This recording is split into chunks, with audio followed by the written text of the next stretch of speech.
avec le rideau derrière comme ça plié, avant de changer de décor. On peut le pousser si tu veux. Non, ça y est, il est là, il est là. Voilà, il est là. Bravo à tous ceux-là qui participent avec nous dans le cours de la semaine. Grâce à Dieu, on est nombreux chaque fois pour le cours de la paracha. Hein. Baruch Hashem, c'est pas des dizaines, c'est des centaines. Alors, kol hakavod à tous ceux-là qui suivent avec nous. Nouveau Chumash, Rabotai. On a fini Bereshit, on a fini le micro, on passe au macro. Ça veut dire quoi? On a fini les histoires particulières dans la Torah. La Torah, d'abord, elle commence avec un message. Chacun doit travailler soi-même. Prendre l'exemple d'Adam et de Noé, de Noach, et de Avraham, et de Yitzhak, et de Yaakov, et de Reuven, Shimon, Lévi, puis Yosef. Hop, Moshe. Maintenant, c'est le peuple d'Israël. C'est une autre dimension.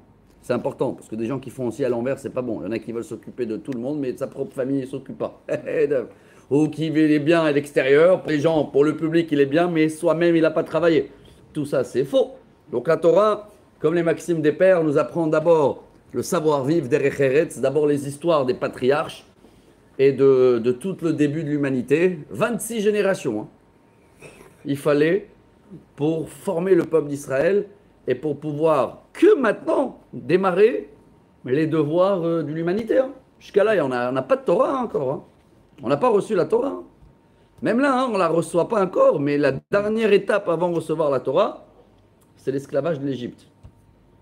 Et c'est incroyable parce que tout le Chumash, la moitié du Chumash Shmot, il va parler d'Égypte jusqu'à Béchalar. Et après de Béchalar jusqu'à la fin de la Torah, c'est un épisode de 39 ans. C'est tout. Et la Torah, elle se termine où? Dans le désert, au décès de Moshe Rabbeinu, à la rentrée d'Israël. Ça veut dire que tout le travail qu'on a fait sur 26 générations, qui veut dire beaucoup d'années à l'époque, c'est pas les mêmes générations comme aujourd'hui. Hein. On est sur 40, 50. plus de 2500 ans d'histoire. On a couvert sur un Chumash. Et maintenant, à partir de Shmot, ça y est, on va passer à 40 ans. Tout ce qu'on va étudier, il va se passer dans ces 40 ans-là.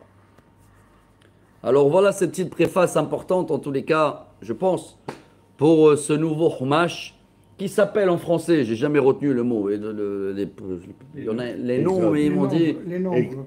Non, Exode. Exode. C'est Exode. Exode. Bon, je ne sais jamais ce que ça veut dire, mais Shemot, allez, c'est les initiales, je termine avec cette halakha importante, Rabotai. Shemot, c'est les Rachet Evot, les initiales de Shnai Mikra ve Hatargum, qui veut dire deux fois le texte, une fois la traduction, qui est une halakha dans le Shulchan Aruch, Orach Chaim Siman Resh Pei Hei, dans le Siman 285. Pourquoi je me rappelle le chiffre? Parce qu'en hébreu, c'est Resh Pei Hei, c'est Rafa. Rafa, c'est la santé, Refoua. Et là-bas, il dit le Shulchan Aruch que chacun qui lit, c'est un devoir, un devoir de lire chaque paracha minimum 2 fois le texte en hébreu et une fois traduire en araméen si ça se comprend ou pas, sinon en français, si on peut rajouter Rashi.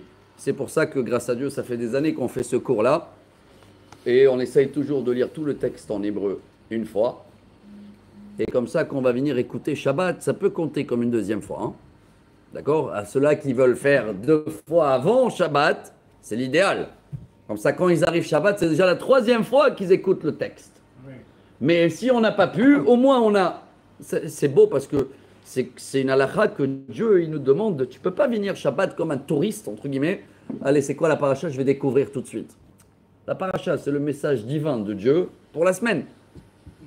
Alors, tu es obligé de préparer avant, faire les devoirs. Et vous allez voir, si on va avoir le temps de partager tout à l'heure le Midrash, qui dit qu'une des raisons pour lesquelles on a été sorti d'Égypte, c'est qu'on a gardé 3 choses. Il y en a une fois où c'est marqué 4 choses, mais c'est Shmam, Leshonam, Albusham.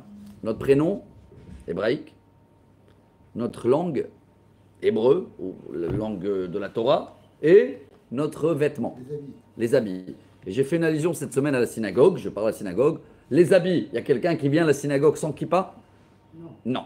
Donc on garde toujours le respect dans les habits. Bravo. La prière, elle est toujours en hébreu. Oui. La Torah, elle est toujours en hébreu. Oui. On a gardé le texte en hébreu, ce qu'on va lire tout de suite. Il reste le 3e, c'est un point faible chez nous, le français.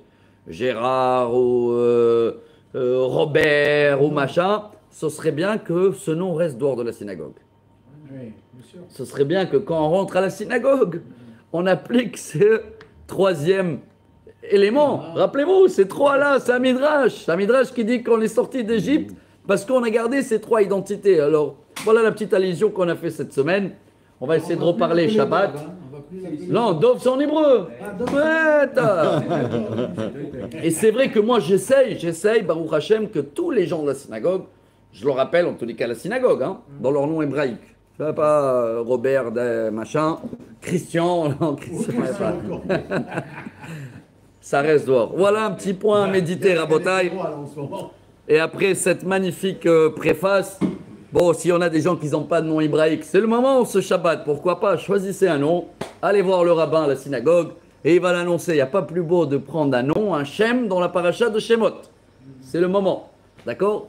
Alors, au moins à la synagogue, comme dans la prière aussi, hein. Moi, j'ai jamais vu quelqu'un en la prière, il est malade, fait une Miché Bérard pour Robert ben Christian. Ah, on traduit.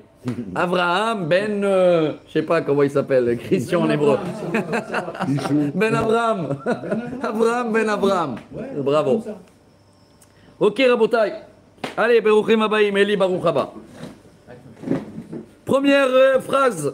ואלה שמות בני ישראל הבאים מצרים את יעקב ישוב ביתו באו. Voici les noms du peuple d'Israël qui sont arrivés en Égypte avec Yaakov, chacun avec sa famille. Il va juste, il va pas répéter toute la liste de la semaine dernière, tous les 70 noms, ça on l'avait déjà vu. Il va juste répéter les familles. ראובן, שמעון, לוי ויהודה, יששכר, זבולון ובנימין, דן ונפתלי, גד ואשר, ויהי כל נפש יוצא ירך יעקב 70 נפש. ויוסף היה במצרים. En total, tous les familles, avec la famille de Yosef qui était en Égypte, c'est 70. Il a fait. וימות יוסף וכל אחיו וכל הדור ההוא. Hop, Rabotai, on tourne une page. On tourne une page lourde. 2500 ans d'histoire, on les tourne. Yosef est décédé, tous ses frères, toute la génération. On avait vu ensemble que le frère qui a vécu le plus long, c'est Lévi, 136 ans. Et le plus court, c'est Yosef, 110 ans. Donc tous les frères sont décédés entre 110 et 136. Et quand le dernier est décédé, Ubnei Israël, Parou, Vaishretsu, Vairbu, Vayatzmu, Bimod, Meod, Vatimale Haaretz Otam. Et le peuple d'Israël, ils sont multipliés. J'ai fait exprès les chiffres. 6 fois, ils comptent Rachi les mots multipliés, à accoucher 6 d'un coup, les femmes. Et donc, il y avait les Juifs, on va dire comme ça, étaient étalés partout en Égypte. Et vous savez qu'est-ce qui se passe quand les Juifs, ils sont partout? Il y a le pouvoir, il y a Yosef, il y a l'argent, il y a la classe. Qu'est-ce qui monte? Antisémitisme. Antisémitisme. Vayakom melech hadash al Mitzrayim, asher lo yada et Yosef. Et voilà, il y a un nouveau roi en Égypte qui ne connaît pas Yosef. Rachid, très connu, il amène la Gemara à Sota, qui dit il y a deux avis. Est-ce que c'est vraiment un nouveau pharaon dans la chaîne? Est-ce que c'était une chaîne pharaonique? Selon un rabbin, oui. Selon le deuxième, Rav et Shmuel, il dit non, c'est pas nouveau, hein. C'est le même, mais il a tourné sa veste. Il y en a plein des comme ça, vous vous rappelez pas? Début de la guerre, là, il s'appelle, comment on a parlé? Micro, macro, on est là, on va envoyer des soldats, envoyer des militaires, là, le Hamas, les choses. Hop, le lendemain, les caméléons. Voilà, ils tournent et ils changent de veste. C'est tout ce qu'on vit aujourd'hui, hein. Je parle vraiment aujourd'hui, quand je vous parle, avec tout ce qui se passe ou qui se passe pas, c'est la même histoire. C'est pour ça qu'il faut être lié avant tout à la paracha, Rabotai. C'est ça que je crois qu'on n'a pas compris encore, hein. On croit à chaque fois on va redonner une chance. On va redonner une chance que quoi? Que tous ceux-là que tu vas les libérer, ils vont aller devenir des docteurs de jour au lendemain. Bravo l'espoir, hein. Bravo. Mais la statistique, même pas la statistique, la Torah te raconte que ça va pas changer, ça va toujours... Il y a des gens qui sont là, des pharaons, des Égyptiens, des Hamas, appelez comme tu veux. Ils sont là pour nous embêter. C'est comme ça. Pourquoi c'est comme ça? Nous aussi, on ne fait pas peut-être notre rôle. Au moins, on garde notre nom et notre prénom et notre kippa et notre machin. Bon. Vayomer el Ammo. Hine am ben Israël rav atzum imeno. Ce nouveau pharaon, ou l'ancien avec le nouveau costume, il dit à son peuple, voilà, le peuple des Juifs, ils sont trop nombreux. est trop riche, est trop ce que vous voulez. Les mêmes discours en Allemagne à 1930, ça a commencé 1930, 32, 33, 37, boum, jusqu'à 39, la Shoah. הבה נתחכם עלו, פן ירבה והיה כי תקרנה מלחמה ונוסף גם הוא על שונאנו, ונלחם בנו ועלה מן הארץ. Venez, on va trouver une idée, parce qu'il faut vite faire une attaque avant qu'il va y avoir une guerre et qui va se rajouter à nos ennemis et qui va nous combattre. Incroyable, hein, comment Rachi dit.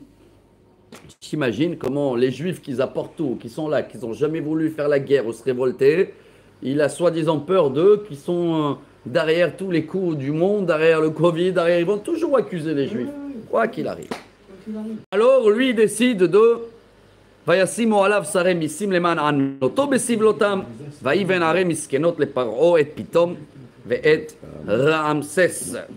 Il décide de leur rendre esclaves.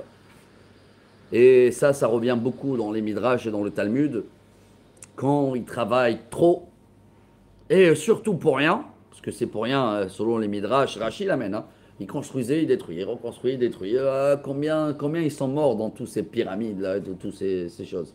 Et des fois, ils construisaient pendant des années pour le détruire le lendemain, c'est juste pour les occuper. Quand tu es occupé non-stop dans un travail physique, le cerveau, il ne travaille plus, il n'a plus le temps. Alors voilà, c'est comme ça qu'ils ont construit Pithom, Ramsès. Mais Rabotai, voilà la phrase, pour moi, c'est la phrase de l'histoire, de la paracha. Il a oublié Pharaon. Et nous aussi, on a oublié. V'chasher ya'anu oto, ken irbe, v'chen ifrotz. Vayakutsu mi pene bene Israël. Plus tu vas essayer de nous faire souffrir, plus on sera nombreux, plus on sera partout. Et Rachi dit, comme des pics dans leurs yeux. Comme des pics dans leurs yeux. Imagine-toi dans tout le monde, comment il dit, ah, pourquoi lui, et ce juif, il est là, et tout là. Vayaravidu Mitzrayim et bene Israël befarech. Et là, ça commence le pire esclavage. On avait parlé de ça dans les chiffres, Rabotai. En total, on était 210 ans en Égypte. Ces 210 ans-là, il y a eu 80 années dans ces 210 ans où il y avait le pire esclavage qui commence maintenant. Et 80 ans sur 400 ans prévus par Dieu. C'est ça qui est beau, parce que quand Dieu il a dit à Abraham, tu sais que ton peuple qui va sortir, il va devoir passer 400 ans à l'étranger. Pas 400 ans d'esclavage. Et c'est vrai que quand tu comptes, Rachi fait les comptes, quand tu comptes depuis la naissance d'Yitzhak, et qu'il est descendu en Égypte, Yitzhak aussi, hein, tu arrives à 400 ans au total où on n'était pas chez nous en Israël.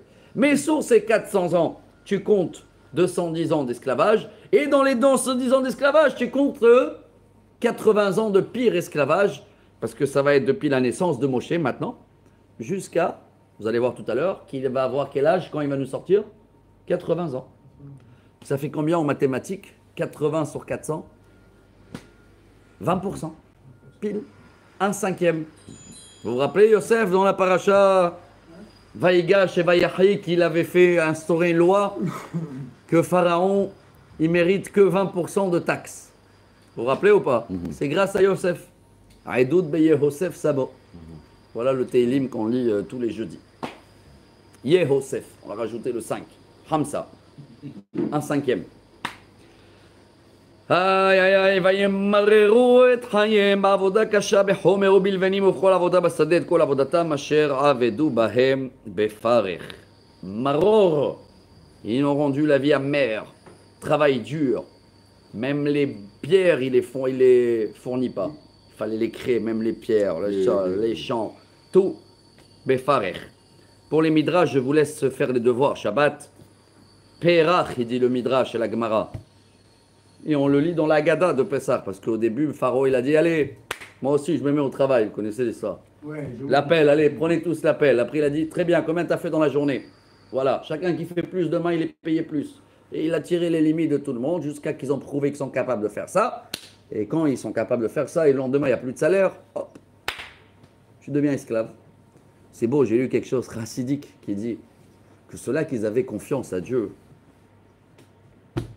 eux, ils n'ont pas travaillé beaucoup. C'est que ceux-là qui voulaient l'argent au début qui travaillaient beaucoup. Hein. Oui. Et c'est eux qui sont tombés dans le panneau. Ceux-là, au début, qui avaient confiance à Dieu, ils ont travaillé que 1 heure. Tout l'esclavage sont restés avec 1 heure de travail. c'est leur capacité. Hein.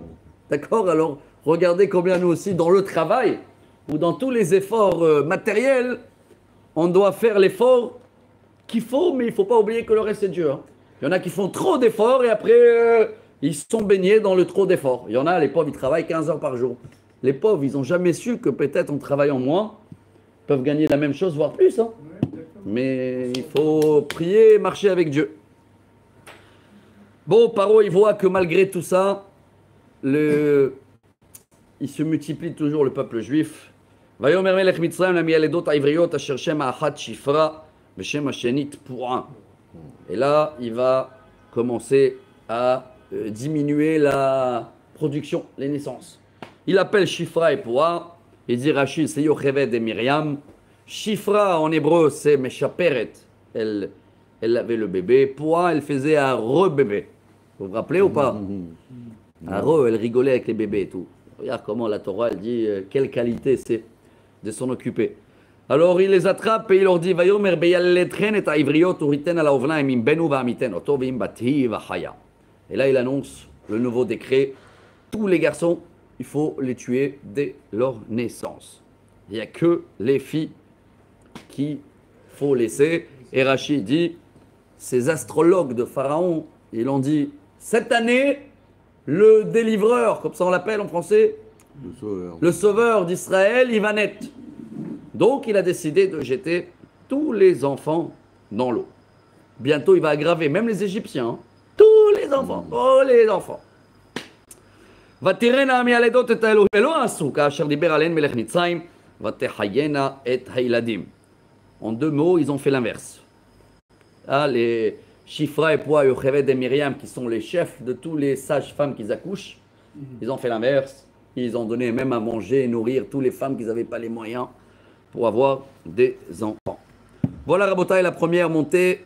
Et allons-y, on commence à rentrer maintenant dans les détails, la naissance de Moshe. ויקרא מלך מצרים למיילדות העבריות אשר ויאמר להן מדוע עשיתן הדבר הזה ותחיינה את הילדים. Quand il voit dans les livres de famille qu'il y a toujours des naissances des garçons, il ne comprend pas, il les appelle, il les convoque. Pourquoi vous avez fait ça? ותאמר להם ילדות אל פרעה כי לא כן הנשים המצריות העבריות כי חיותהנה בטרם תבוא עליהן המילדת וילדו. Il répond, il dit les femmes juives, ils n'ont pas besoin de nous, hein, ils savent accoucher à la maison seuls. Nous, même pas on est arrivé, déjà le bébé il est plus là. Et ça on le dit dans le Shirachirim aussi, on dit. Hein. Karugot abosem lirot kulo mahamadim tapuchim, on parle là-bas de tous les champs. Même dans le Parashat Azinu, on dit Vayenikeu des vaches misela veshemen mechal mishtzur. Les midrash racontent qu'ils accouchaient dans les champs et que Dieu les envoyait là-bas de ce quoi se nourrir. Incroyable, tellement ils pensaient à fonder de. Alors Dieu, il a récompensé, c'est ça le mot en français, je crois, hein, à ces sages-femmes. C'était quoi leur récompense? C'était eux, la famille choisie pour que Moshe va naître chez eux. Incroyable. Hein? Yocheved, Myriam, tout ça, c'est. Il va avoir maintenant Moshe, Aaron, ils étaient nés. Mais c'est maintenant, c'est grâce à ça qu'ils vont être choisis pour être les sauveurs. Bah, il est né. C'est maintenant qu'il va naître, hein, Moshe. Pardon, Myriam, elle était un peu plus grande, 6 ans d'écart. Voilà, Rachid dit, Dieu, il avait fait des maisons pour eux. Cohen, Lévi et Malchut. Cohen, Lévi, c'est Moshe, Aaron, et Malchut, ça sort de Myriam. Myriam avec Hur de Yehuda, la tribu de Yehuda. ויצב פרעה לכל עמו לאמור כל הבן הילוד היאורה תשליכו וכל הבת תחיון. Waouh, il dit Rashi, la veille de la naissance de Moshe, ils sont venus le voir les astrologues, ils ont dit, ça y est, c'est demain qu'il va naître. Et là, Paro, il a fait une annonce, demain, tous les bébés, tous, vous allez les tuer. Tous, égyptiens, pas égyptiens. Il a fait. Vayelech ish mi bet Levi, vaikach et bat Levi. Donc tout ça, c'était le premier chapitre qui raconte notre histoire. Et maintenant, chapitre numéro 2, la Torah raconte la naissance de Moshe. Et il y avait un monsieur de la tribu de Lévi qui s'est marié avec la fille de Lévi. Rachi, il nous dit que c'était qui? Le père de Moshe, Amram. Man. Et il avait divorcé avec Yocheved, Ouais. de la crainte d'avoir encore des enfants, de ne pas pouvoir, qui vont mourir. Et c'était grâce à qui? En plus, il avait dit à tous les juifs, divorcés. Il a dit, quand tu dis divorcé, c'est ni des garçons ni des filles. Donc il s'est remarié. Et selon Rachi, elle avait 130 ans. Yocheved. Hein. Grand miracle, ça. Hein. Plus grand que le miracle de Sarah. Hein. Tombée enceinte à 130 ans. Rachi, il fait les comptes. Et a fait. Elle a eu un miracle. Elle est redevenue jeune fille.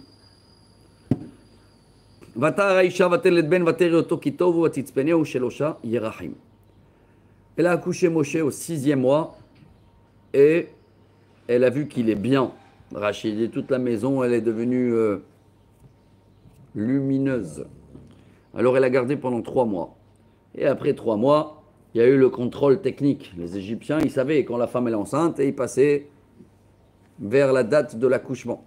Il y a plein des midrash aussi sur ça. Vous avez dans le Talmud Torah, ils ont raconté tout ça. Hein. Les Égyptiens, ils passaient, c'était comment le contrôle? Ils passaient avec des bébés. Il est piqué, le bébé il se mettait à pleurer. Et s'il y a un bébé caché à la maison, qu'il écoute l'autre bébé qui pleure, il se met aussi à pleurer. Là, là, là, c'est comme ça qu'il prenait les bébés. Alors elle ne pouvait plus le cacher. Elle ne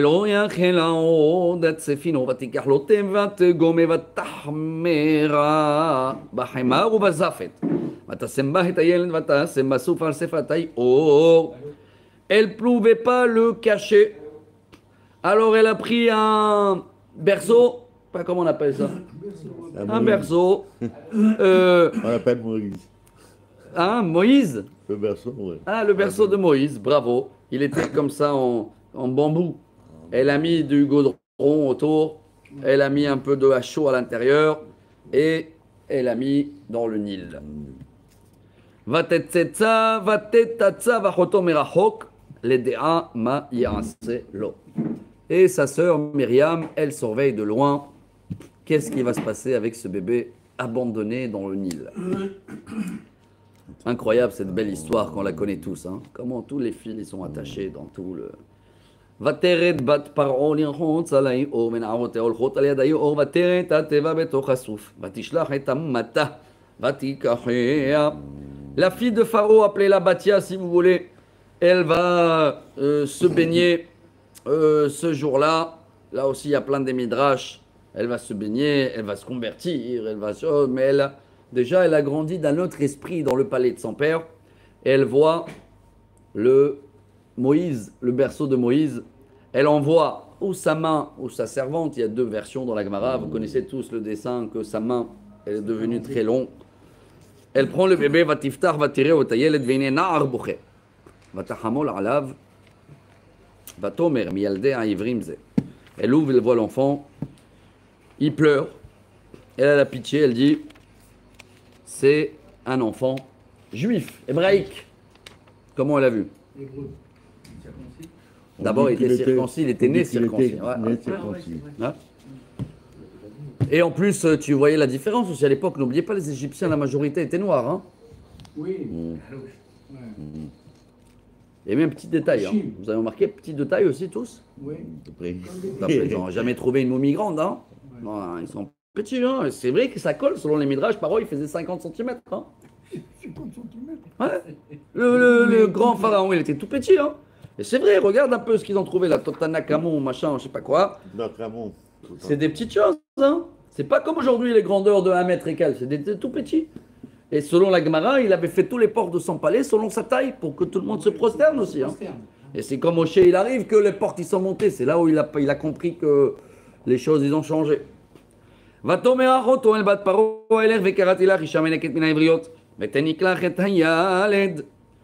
Alors sa sœur, elle dit à la fille de Pharaon, tu veux que je t'appelle une femme juive pour qu'elle allaite le petit? Rachid dit qu'elle a essayé hein, de l'allaiter, il ne voulait pas accepter de n'importe quelle égyptienne. Parce que la bouche, elle devait parler avec Dieu. Selon des autres versions, il avait une goutte qui est rentrée dans sa bouche et c'est pour ça que Moshe il bégayait. C'est une bouche qu'elle va parler avec Dieu. Hein.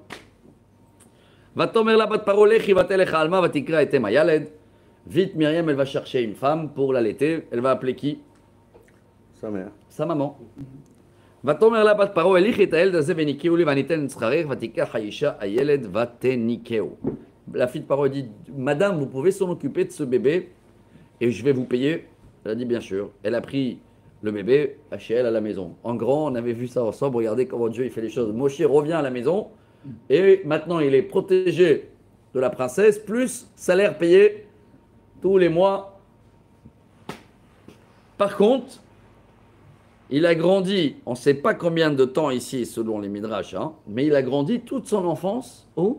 Chez lui. Chez lui, chez lui. Parce que regardez la prochaine phrase. ויקדל הילד ותביאהו לבת פרעה ואל הלבן ותקרא שמו משה ותאמר כי מן המים השיתיהו. Quand il a grandi, voilà, on n'a pas l'âge, c'est là où elle a amené Moshe dans le palais. Elle dit voilà, il est grand. Et c'est là où elle a nommé Moshe, car avant il avait 10 noms, selon le Talmud. Hérovine, je crois. Ouais, 10 noms, je ne me rappelle pas de tous, mais Yekoutiel, Tovia, Avigdor, il y avait 10 noms. Mais le nom que nous on connaît, c'est le nom égyptien de Moshe. Moshe. Ils appellent ça Moïse. Kiminamai Meshitio. Je l'ai tiré, sorti de l'eau, et c'est ce que Moshe va faire avec nous. Il va nous sortir de l'exil. Voilà, Rabotai, troisième montée. Et là, Moshe, il a 18-20 ans, selon les versions. Donc n'oubliez pas un point important. Parce que là, on va, dans cette montée-là, ou dans les deux montées qui arrivent, on va sauter 60 ans. Il y a 60 ans de trou de Moshe. Trou. Ouais. La Torah, c'est jamais trou, mais c'est des choses qui ne peuvent pas... On avait fait un cours sur ça. Pourquoi la Torah ne raconte pas que pendant ces années, il est devenu roi Couche, il était en prison, voilà, Nénive, Couche, prison Midian. La Torah, elle te dit parce que ça, c'est pas des choses où tu dois tirer des messages pour ta vie personnelle. D'accord? C'est pas tout le monde qui devienne maintenant des rois pour savoir comment Moshe est devenu roi, etc. Ce qui concerne, n'oubliez pas, on a tourné la page. Ça veut dire maintenant, on commence à voir l'histoire de Moshe vis-à-vis de peuple. Si Moshe il était dans le Chumash Bereshit, on aurait raconté son histoire. Chumash Bereshit, c'est des histoires particulières. La Torah, elle détaille Yosef, la prison, Yaakov, Lavan. Mais là, Shmot, ça y est, on est dans le pluriel. Donc on ne peut pas raconter tout. On a raconté juste la naissance de Moshe Rabbeinu pour te dire qu'il a grandi quand même chez son père, qui était le rabbin de la communauté juive, appelez ça comme ça. Donc il voyait son père ce qu'il faisait. N'oubliez pas que son père, il est de la tribu de Lévi. Et c'est les seuls qui n'ont jamais travaillé. Pas d'esclavage pour Lévi. N'oubliez pas ce détail. Hein. Le Lévi, c'est depuis que Yosef il a instauré ça, que tous les prêtres, juifs, non-juifs, tous ceux-là qui travaillent, il n'y a pas d'esclavage. Donc la tribu de Lévi, il passait toujours, à mon avis, pour donner le moral et remonter le moral de tout le monde. Et le chef de tout, le grand rabbin de toute la communauté juive à l'époque, c'est le père de Moshe. Et Moshe, il a grandi quand même chez son père à la maison. Hein. Et Moshe, il sait très bien que c'est sa maman qu'elle a allaité, non? C'est bien que c'est sa sœur et son frère, Aaron et Myriam. N'oubliez pas tout ça, c'est ça. Et voilà, Rabotai, la troisième montée. Vaïhi, Bayami, Maïmaïkdal, Moshe, Maïtse, Lechav. וירא בסבלותם וירא מצרי מקיש עברי מאחיו. Et voilà, ces jours-là, Moshe a grandi. Mais attends, Rachid dit, mais il a grandi juste la phrase avant. Quoi, il a grandi maintenant? Rachid dit, non, là, il a grandi. Amar Rabbi Yehuda ben Elazar, Midrash, ils l'ont nommé maintenant une place importante dans le palais de Pharaon. Ça veut dire qu'il commence à avoir une influence. Et là, il commence à sortir, il voit l'esclavage et il voit un Égyptien qui frappe un Israélien. Selon Rashi, Rabotai, c'est très important cette sous-histoire là aussi, sous-histoire. C'est que selon le Midrash, c'était qui ce monsieur frappé là? C'était le mari de Shlomit Bat Divri. Shlomit Bat Divri, c'était la seule femme qu'elle papotait un peu avec tout le monde. Et elle a été pratiquement violée, je vais dire comme ça, par cet Égyptien-là. En tous les cas, cet Égyptien, il voulait éliminer son mari. C'est lui, voilà, c'est lui qui va frapper là. Hein. Et Moshe, comme il était au courant de toute cette histoire, il voit que maintenant, c'est une nouvelle version là, hein, une nouvelle explication. Moshe, il voit que c'est pas seulement l'esclavage, ça commence à être déjà des histoires de... Il y a de l'adultère. N'oubliez pas qu'elle est tombée enceinte de ce Égyptien là, cette femme là, juif. Hein. C'était qui celui-là qui va naître? C'était celui-là plus tard qui va maudire Dieu dans le désert. Vous vous rappelez ou pas? Qui l'ont lapidé. C'est ça. Le mec Kalel. Même pas on dit son nom, mais on dit là-bas, on dit le nom de sa maman. Hein. Et c'était pas tout à fait même un viol. Hein. C'était parce que comme il disait bonjour à toi, alors cet Égyptien là, il a fait des faveurs un peu à la famille. Et vous voyez un peu tout ça. Et Moshe, il voit toute cette histoire là. Vaïfen kovacho. Vayar kien ish, vayach et amitzri, vaïtmene ou bachol. Moshe, il a regardé à droite et à gauche. Beaucoup des commentaires ici. C'est quoi à droite et à gauche? Il a vu ce qui se passe dans les champs et il a vu ce qui se passe dans la maison. Il commence à comprendre qu'il y a, oula, c'est pas qu'un esclavage, il y a beaucoup de problèmes qui peuvent être plus tard de ça. Des histoires de famille qui commencent à être ici. L'adultère. En plus, il a vu qu'il n'y a personne qui va sortir de lui important.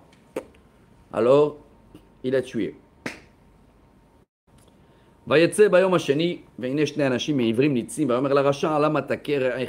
Et le lendemain, ou quelques jours après, il voit deux juifs se bagarrer et il dit à Datan et Aviram, hein, son nom Rashi.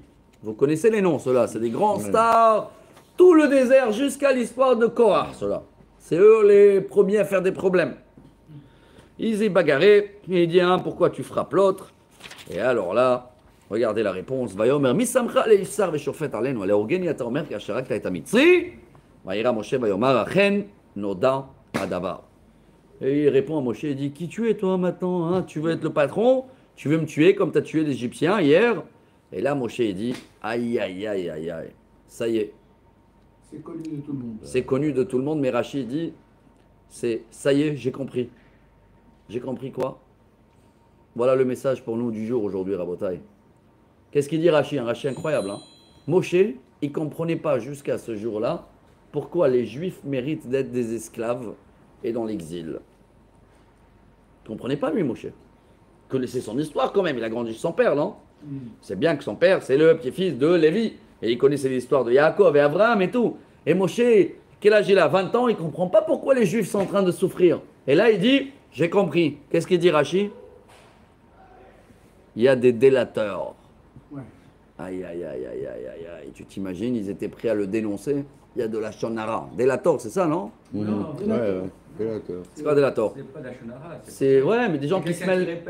Ils répètent, ils se mêlent de tout, ils sont machin. C'est peut-être un point faible que j'espère que on l'a moins et moins, mais le lachon hara chez nous, Rabotai, pour que chacun il se mêle de les affaires des autres et tout ça, malheureusement, c'est une des raisons lesquelles on mérite d'être des fois dans l'exil. Il faut travailler ce point-là.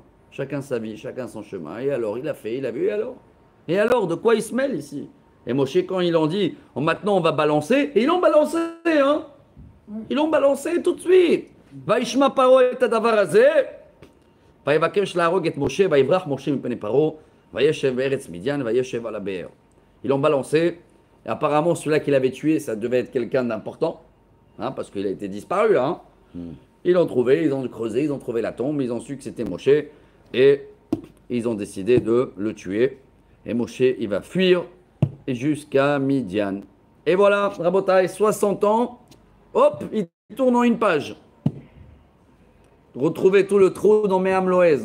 Là-bas, il raconte un petit peu toute la vie de Moshe, où il était, toutes les stations qu'il a passées.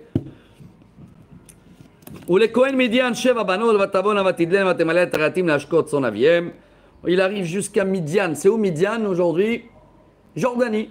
Donc d'Égypte, il arrive vers la Jordanie. Il arrive, il voit les 7 filles de prêtres de Midian.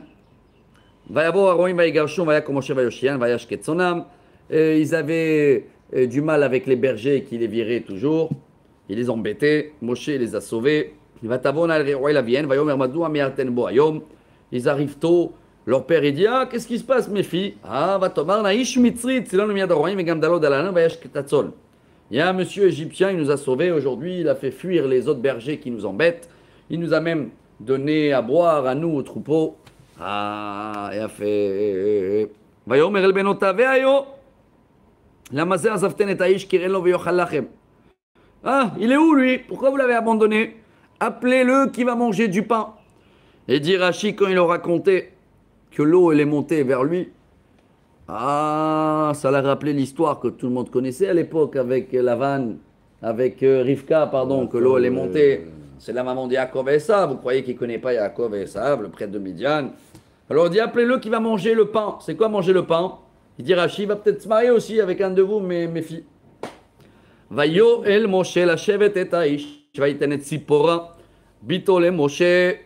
Selon le même Loez, il a passé 10 ans dans la prison avant chez son beau-père. Hein. Avant de se marier. Hein. 10 ans il avait mis dans une prison au début quand il est venu. Parce qu'il a dit oula, égyptien, il y a l'histoire du bâton, le bâton de Adam, là, ouah, qu'il est passé chez Nimrod. Il y a des midrash. Je vous dis de quoi pas s'endormir. Ils sont tellement beaux, vous allez rester réveillés si vous allez voir cela. En tous les cas, il appelle, il le donne Tzipora. Il se marie, il va tel et ben, va écrire Shemo Gershom, qui amar Geraïti be'eretz nochria. Et Moshe il va appeler son fils Gershom. Je suis un Gersham, un étranger dans un pays étranger. Il a fait comme Yosef. Hein. Vous avez remarqué ou pas? Yosef a appelé son premier Ménaché, tout le cours qu'on avait fait la semaine dernière. Alors, le petit grandit, mais on oublie le petit. Ça y est, c'est fini maintenant l'histoire de famille de Moshe.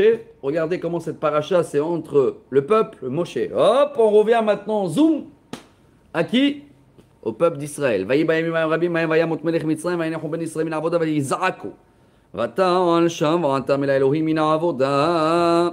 Entre-temps, le pharaon, il est mort, il y a un nouveau pharaon, et celui-là, il est pire. Et il nous fait crier.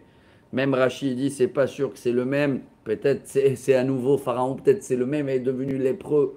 Et ces médecins, ils l'ont dit, il faut tous les jours faire du bain de sang des enfants juifs. Et ils continuent et clac, ad matai, on a commencé à crier.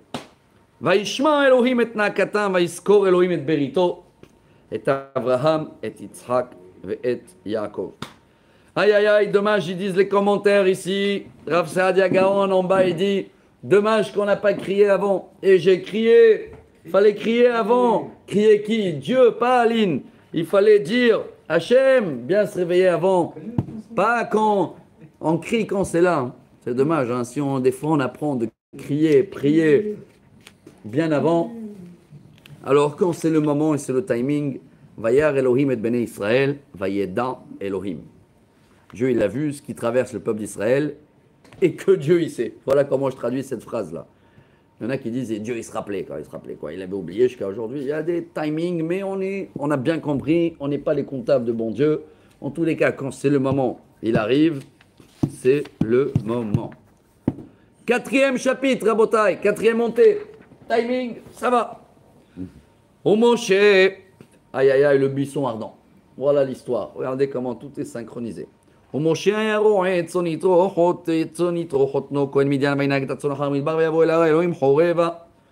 était berger chez son beau-père et il était vers le mont Horev, le mont Sinaï. Il y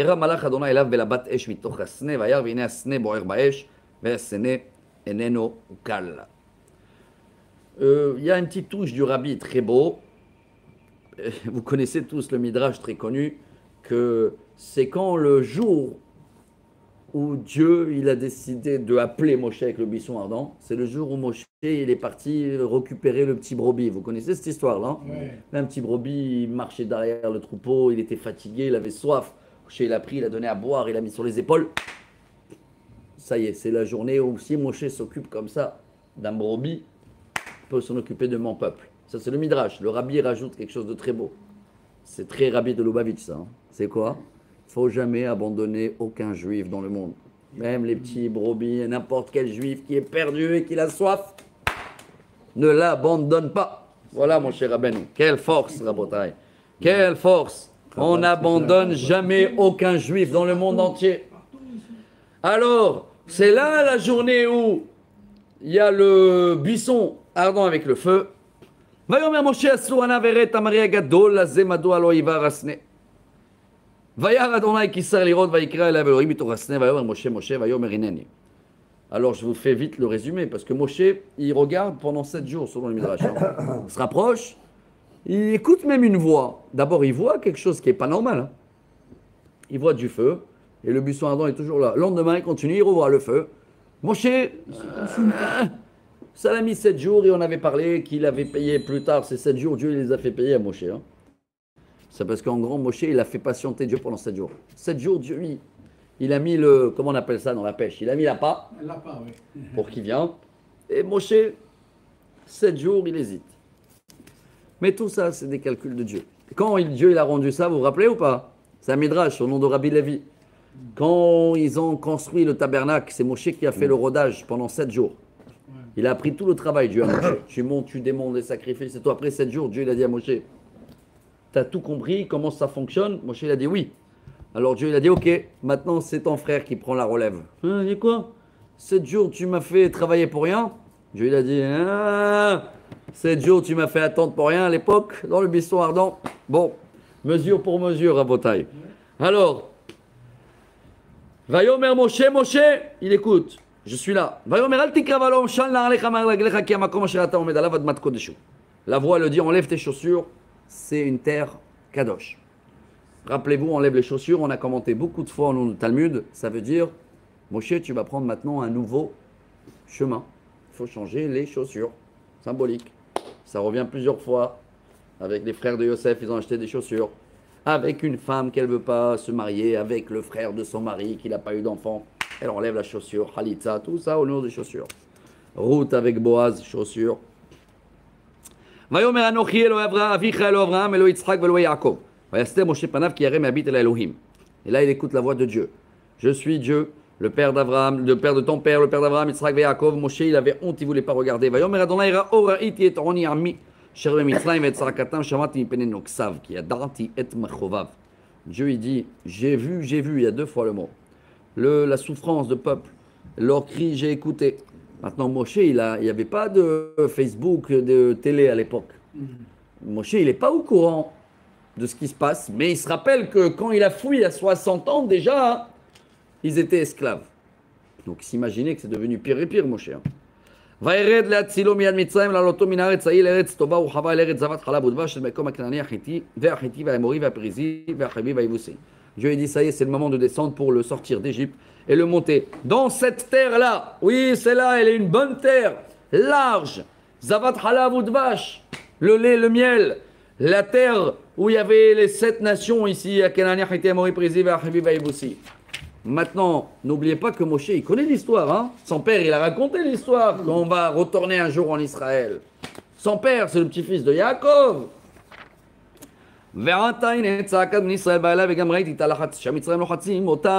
Et maintenant, le cri d'Israël est arrivé chez moi. Je vois comment ils sont coincés. Voilà la dernière phrase de Dieu. Et maintenant, tu vas y aller, je t'envoie chez Pharaon, tu vas sortir mon peuple d'Égypte. Oh, Moshe répond. ויאמר משה לאלוהים, מי אנוכי? כי אלך אל פרעה וכי יוציא את בני ישראל ממצרים. Voilà. Moshe répond, il dit, qui je suis pour y aller chez Pharaon et sortir le peuple d'Israël. Rachid dit, il y a deux réponses là qu'il a dit Moshe. Qui je suis et pour quel mérite ils peuvent sortir? Parce que je me rappelle à l'époque, il y a 60 ans déjà, il y avait des délateurs là-bas. Vous vous rappelez ou pas? C'est beau ici. Hein? Voilà, c'est quoi la réponse? Quand Moshe, il sait qui il est, 80 ans, Moshe a travaillé sur ses traits de caractère. Quand tu sais qui tu es, c'est là où tu peux commencer à donner pour les autres. Quand tu ne sais pas qui tu es, tu es encore perdu, c'est pas bon. ויאמר, Dieu le répond, כי היה עמך וזה לך עוד, כי אנוכי שלחתיך בהוציאך את עם מצרים, תעבדון את האלוהים על ההר הזה. Dieu il a dit, qui tu es? Non, c'est moi qui t'a choisi. C'est pas parce que tu t'appelles Moshe que tu as été choisi. Dieu il a décidé de te choisir, je serai avec toi. Et voilà, je te donne le signe. Sur cette montagne-là, là où il y a le buisson ardent, vous allez recevoir la Torah. Il a fait Ta'avdun, il y a le Nun, 50 jours après votre sortie d'Égypte. Regardez la négociation, Rabotai, elle est très belle entre Hachem et Moshe. ויאמר משה לאלוהים הנה אנוכי בא אל בני ישראל ואמרתי להם אלוהי אבותיכם שלחני לכם ואמרו לי מה שמו מה אומר עליהם Moshe, il a compris qui il est lui. Qui il est lui, Moshe? Qui on est nous tous? On est les envoyés de Dieu, c'est pas nous, c'est Dieu qui nous a envoyés. Bon, maintenant Moshe il dit, mais Dieu, s'ils m'ont demandé qui tu es toi, j'ai compris qui je suis moi. Mais qui est Dieu? Ils vont me demander, c'est quoi? Qu'est-ce que je leur réponds? Vayomer Elohim el Moshe, eheye asher eheye. Vayomer kotomar le bnei Israël eheye shelachani alechem. Ouais, quelle réponse. Je ne sais pas si on l'a compris jusqu'à aujourd'hui. Je vous traduis, un Dieu, il dit, je suis celui qui suit. Oui, tout à fait. Ouais. Et Rachi, qu'est-ce qu'il dit?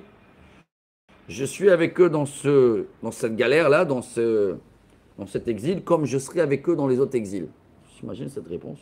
C'est ce que Moshe, maintenant, il doit dire au peuple. Tu peux comprendre ça? Je suis Hachem dans cette galère, et même dans les autres galères, tu l'annonces déjà des autres galères. C'est incroyable, Rabotai, c'est incroyable. Hein. Bon, ici, Rachi dit, Dieu il a dit ça à Moshe, il a dit ne répète pas ça. Hein. Ne répète pas ça. Parce que toi, tu as dit quoi, Moshe, tout à l'heure, il n'a pas compris pourquoi on doit sortir ou pas. Dieu a dit ça, c'est comme s'il dit, c'est calcul à lui, à Dieu. Après, s'ils vont redevenir dans l'exil, je serai toujours là pour eux. C'est une réponse très, très profonde. Il faut, voilà, ça fait partie de notre devoir. Parce que Moshe, vous savez quoi, la vraie réponse, elle est que Moshe, il n'a pas compris. Alors, que vous voulez qu'on comprenne, non? Ce qu'il dit Rachi. Et la shelo evin divrei Hashem itbarach. Moshe, il n'a pas compris. Nous aussi, on ne veut pas comprendre. Quoi? Encore une fois, on retourne dans la même histoire avec le Hamas. Toi, on n'a pas compris ce qu'on a payé déjà, là, à 2001, à 2011. Bah. Hein? Je ne sais pas quoi vous dire. Je ne comprends pas. ויאמר עוד אלוהים אל משה כה תאמר לבני ישראל אדוני לאבותיכם אלוהי אברהם אלוהי יצחק ואלוהי יעקב שלחני אליכם זה שמי לעולם וזה זכרי לדור דור. Alors Dieu leur dit voilà, tu vas dire au peuple d'Israël, je suis le père d'Abraham, le Dieu d'Abraham, votre père Yitzhak et Jacob, c'est lui qui m'a envoyé. Voici mon nom. Et il a appris à Moshe comment le nom de Dieu s'écrit. Il y a plusieurs noms, il y a les 72 lettres, les 63, les 45, les 52. Et voilà. Cinquième montée. Dieu dit à Moshe, tu ne seras pas seul. Première mission avant de Pharaon. Lech ve'asafta et ziknei Israël ve'amatalem Adonai lavotechem ira elai Elo Avraham Yitzhak ve'Yakov lemor pakot pakat yetchem et asui lachem be'Mitzrayim. Va chercher maintenant les sages. Bon, en total, ça va être 70 sages. Rachid dit, ils vont venir tout seuls. Tu t'imagines, Moshe commence à les chercher. Tout ça, c'est des miracles. Hein, parce que Moshe, il va arriver là, et tout de suite, il va dire, voilà, j'ai un message de Dieu, s'il vous plaît, les sages, venez chez moi. Ils sont venus tout seuls. Et après, ils sont partis chez Pharaon. Ils ont annoncé à Pharaon. Et vous savez ce qui s'est passé la suite. Hein, vous allez découvrir tout de suite. Vous croyez que c'était facile, la mission de Moshe? ויום ואומר אעלה אתכם מעוני מצרים אל ארץ הכנענים והאמורים והפריזים והחיבים והיבוסי אל ארץ זבת חלב ודבש. Tu vas leur dire, allez sages, je vais vous sortir de l'esclavage d'Égypte et je vais vous amener dans la terre d'Israël. ושמרו לקולך. ובאת אתה וזקני ישראל מלך מצרים ואמרתם אליו אדוני אלוהי אברהם יקרא עלינו ועתן אליך נדר שלא שדרים במדבר ונזבחה לאדוני אלוהינו. Elle est belle celle-là. Ils vont te croire. Ils vont te suivre au palais de Pharaon et tu vas dire au Pharaon, Dieu, le maître des Hébraïques, il m'a demandé maintenant de partir travailler 3 jours. C'est à l'envers, hein, regardez. Hein. Laisse-nous sortir travailler notre Dieu. En gros, on a besoin de 3 jours de vacances de l'esclavage. Voilà ce que vous allez dire à Pharaon.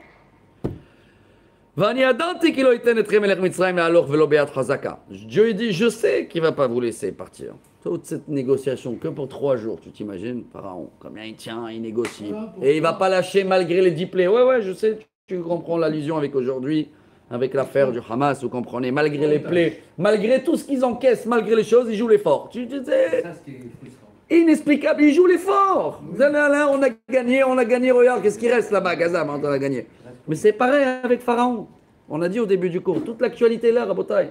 Pharaon, il va faire la même chose jusqu'à ce que tout l'Égypte, il va écrouler. Tout cassé avec les 10 plaies et encore. Et 3 jours de vacances, c'est ce qu'il a demandé, Moshe. En gros. Vous imaginez la tête de Pharaon. Ça se revient, tu ne peux pas les comprendre, ceux-là. Ceux-là, tu ne peux pas. Les pharaons comme le Hamas, il est né pour mourir. Il est né pour tuer des juifs. Il est tout.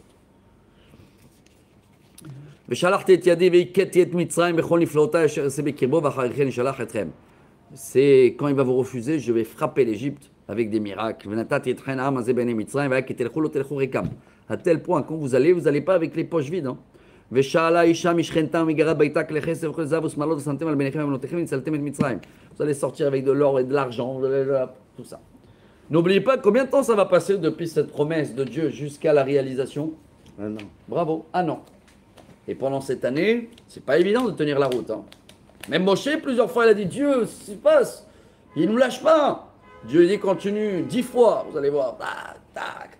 Et il fallait tenir dans cette année. Parce qu'il y en a plein qui n'ont pas tenu et à la fin du 11e mois, dans le ténèbre, ils n'ont pas sorti. Hein. Pas évident de tenir pendant un an des promesses que ça va s'arranger. C'est pas évident de tenir une guerre pendant un an et 3 mois avec tous les jours de l'espoir et ça arrive et c'est demain et on trouve et c'est fini, c'est pas fini. Même là, tu sais pas quoi, on est retourné en arrière. Qu'est-ce qui se passe? Je sais pas. Dernier chapitre, Rabotai pour la paracha. 4e chapitre. Vous êtes avec moi ou pas? C'est pas le dernier, mais c'est avant le dernier. Allez, on va faire un peu vite pour essayer de tout boucler dans les 10 minutes qui nous restent. Parce que c'est une paracha, on peut rester aussi une vie entière et ne pas comprendre. Moshe répond à Dieu maintenant. Après que Dieu l'a expliqué, il va rassembler les sages, tu vas chez Pharaon. Mais si le peuple, ils ne vont pas me croire, ils vont dire tu as inventé. Dieu dit t'as quoi dans la main? Un bâton. Jette-le par terre. Ah, c'est devenu un serpent. Il a eu peur. Rachid dit pourquoi serpent? La Shonara à Moshe, pourquoi t'as dit ils vont pas me croire? Comment tu sais? Pourquoi tu parles mal? Incroyable, hein, voilà. Serpent. Moshe il a eu peur. Dieu il a dit Dieu dit à Moshe t'inquiète pas, viens attrape-le par la queue et il va redevenir un bâton. Il y a un beau message ici pour les enfants si vous voulez. Mazé, valeur numérique 52. 52 c'est les enfants. Les enfants tant que tu as dans la main, oui tu penses faire d'eux un bâton, un chemin droit. Des fois dès que tu les lâches ou qu'ils t'ont lâché, le chemin il devient tordu comme un serpent. Alors là, Dieu il dit à Moshe, ne viens pas face à eux. Laisse-leur faire le chemin, viens par derrière. Sois là pour eux. Et ça va redevenir un bâton. Waouh, tout un cours dessus. Les maniaminu kinira elecha, dont là Elo Avotam, Elo Avraham, Elo Yitzhak, Velohe Yaakov. Voilà le premier signe avec le serpent, ils vont te croire. Dieu dit à Moshe, continue, mets la main là. Il a sorti la lèpre. Ah, il a dit remets la main, hop, il n'y a plus rien. La lèpre aussi un signe de la Shonara, incroyable.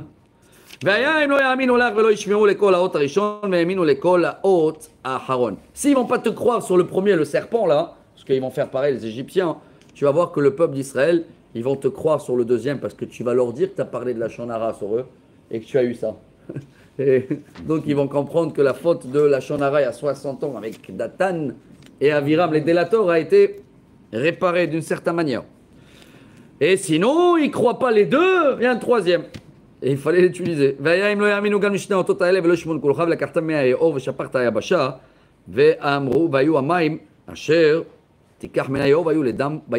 Tu prends de l'eau de Nil, ça va devenir du sang. Moshe répond à Dieu. Il lâche pas l'affaire, hein. Pas Moshe, il veut lâcher l'affaire, mais il lâche pas la négociation.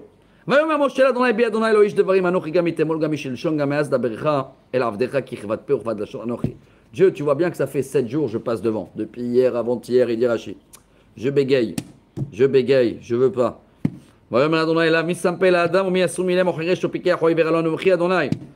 Qui t'a rendu Beg, tu crois, quand tu étais jeune et tu as pris les charbons là, avec Gabriel, l'ange, tu as poussé la main. C'est moi. Et qui décide à une personne s'il sera sourd ou aveugle? Tout vient de Dieu. Tout vient de Dieu. Alors, vas-y, je serai avec ta bouche. Moshe lâche pas. Il veut lâcher vraiment à tout prix. Moshe dit non, laisse, on voit avec qui tu veux.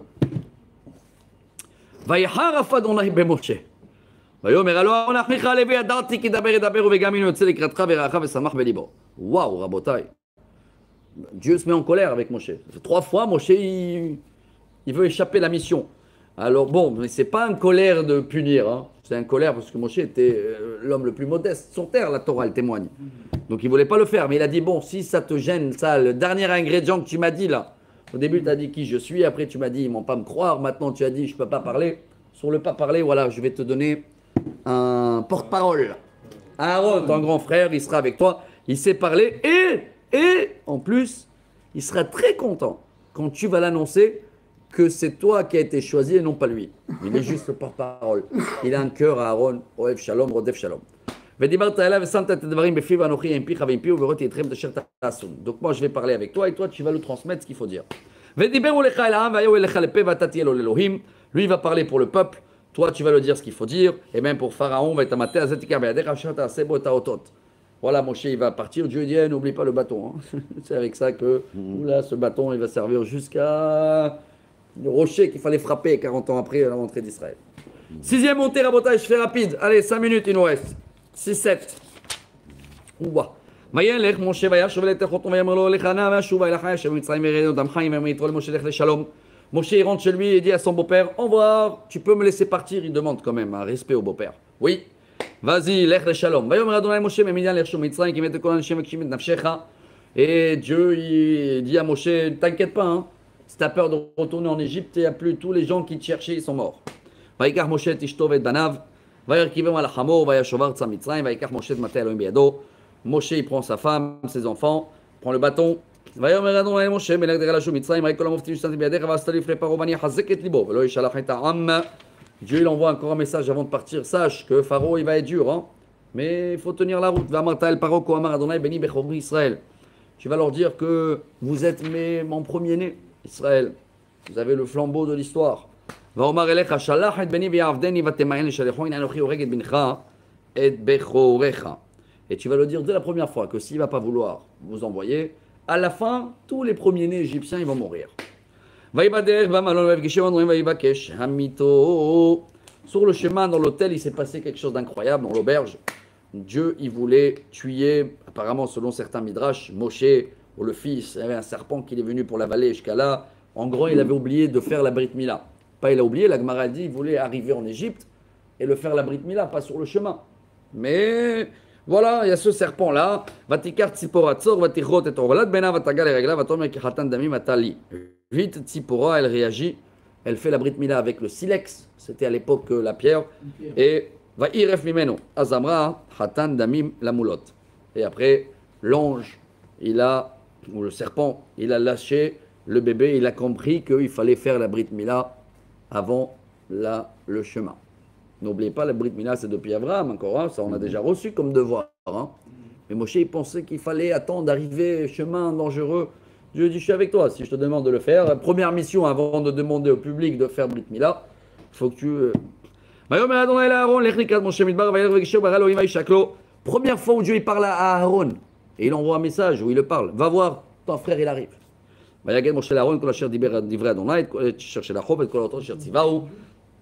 Moshe racontera à Aaron tout ce que Dieu il a dit. Moshe et Aaron Moshe et Aaron ils vont rassembler les sages. Il va faire devant tout le peuple les trois, comment on les appelle, les trois signes, les trois miracles que Dieu a demandé de faire. Et le peuple, ils ont repris la foi. Voilà, ils les annoncent que c'est fini l'esclavage. Dernière montée rapide, il nous reste 2 minutes. Maintenant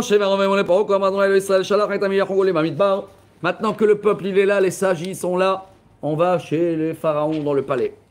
Ils arrivent, mais Rachid dit quelque chose d'incroyable. Hein. Au début, il y avait toute l'équipe de sages derrière. Mais au fur et à mesure, chacun il a dit j'ai rendez-vous avec ma femme. L'autre il dit je dois aller à la Macolette. Ils ont eu peur tous. Là.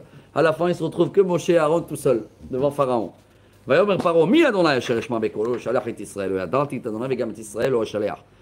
il dit qui c'est Dieu que je l'écoute pour faire sortir le peuple d'Israël. Je ne connais pas Dieu et je ne vais pas faire sortir le peuple d'Israël.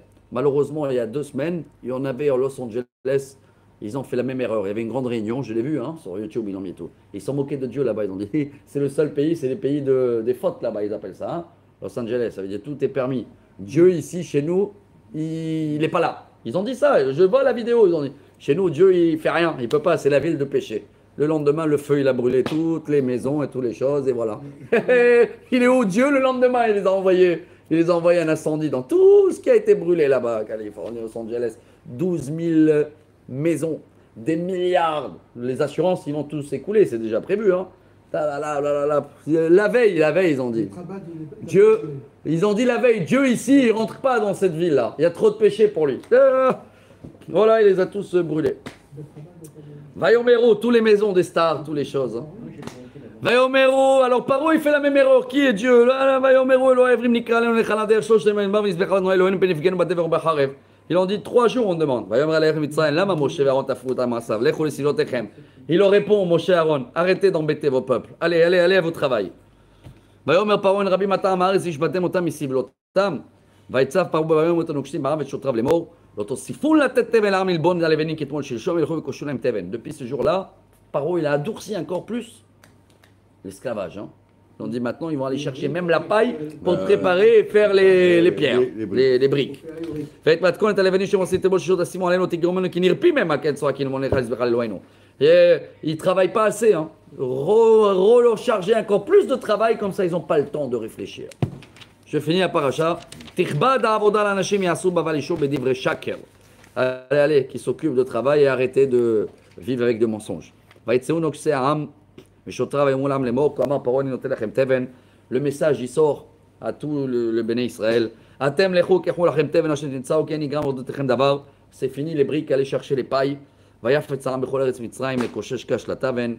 Et ils sont partis tous, maintenant le travail est devenu plus dur. Il dit, oh, il faut refaire aussi le même travail qu'hier, hein, c'est rien à voir, c'est juste nouvelle mission maintenant, il n'y a plus les briques fournies, allez les faire. Il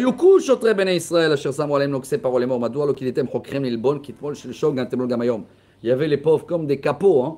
Il y avait des policiers de chez Juifs, ils ont été frappés aussi à aller faire le travail. Imaginez-vous le panique. Les responsables, les capots, les pauvres, ils courent chez Pharaon, ils disent allô, on ne peut plus gérer là, on ne peut plus faire le travail.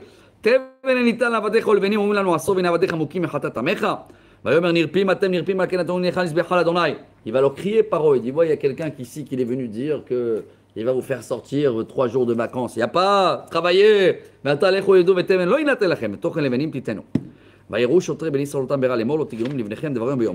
Quand ils ont vu ça, les policiers, alors dès qu'ils sont sortis, ça commence maintenant l'épisode. Ils ont rencontré qui dans la sortie de palais? Moshe et Aaron. Et tous les capots, ils vont accuser Moshe et Aaron. C'est à cause de vous. Pire l'esclavage avec votre rêve là de... Mais la veille, ils ont cru tous. Vous avez vu comment, une journée, ils ont tourné les choses. Hein. C'est... 3 jours après que Dieu il a ouvert la mer, on a oublié, l'eau elle est devenue amère. Vous vous rappelez ou pas? C'est pour ça que si quelqu'un il vous dit je veux un miracle tout de suite et j'abandonne tout, je vais travailler avec Dieu, c'est un menteur, ça va tenir 1 ou 2 jours.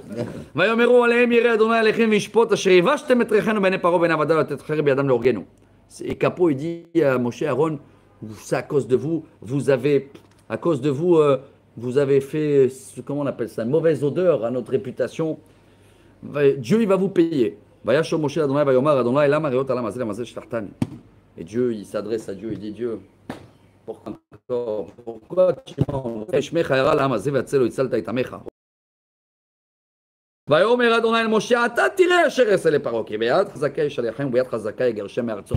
un seul mot, Sablanout.